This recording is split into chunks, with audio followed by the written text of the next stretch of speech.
Unit 3, Topic 3, we're talking complex numbers in polar form or trig form. So if we have a complex number in our regular form of z equals a plus bi, we're converting to either polar or trig form. We need the modulus and we need what they call the argument or the principal argument, which is the angle. Our angle, we want it to be between negative pi and pi. We do the modulus, it's very close to when we convert vectors into polar form.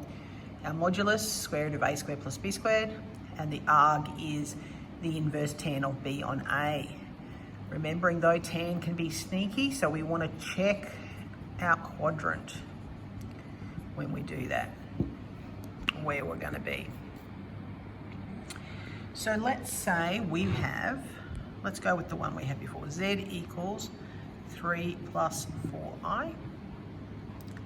So the modulus of z is going to be square root of 3 squared plus 4 squared, which will be 5.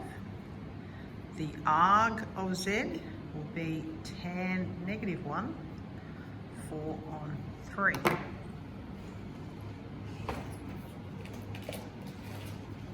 Apologies, just grab my calculator out.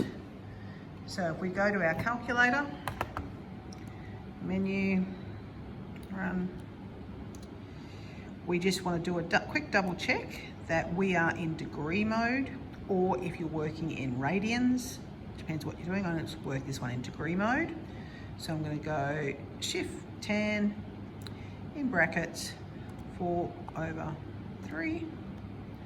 Close my brackets, equals, gives me the angle of 53.13 degrees. Oops. So there's my modulus and my argument. In trig form, I could write that as z equals 5 cis 53.13 degrees.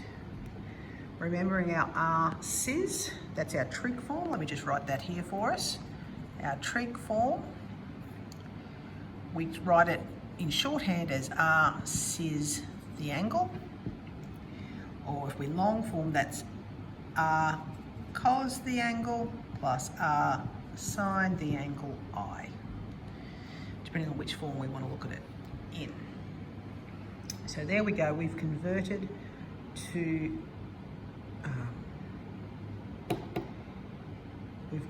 trig form.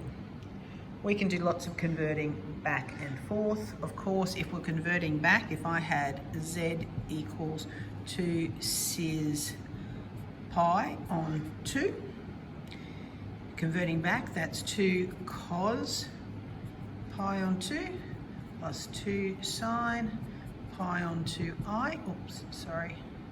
Been doing a bit of vectors lately and I always want to do that. Now, cos of pi on 2 is 0, so it's going to be a big 0 there, plus sine of pi on 2 is 1, so that's just 2i. So the answer is just 2i, converting between this trig form and this is our component form. The other thing to note when we do this is we look at complex conjugate.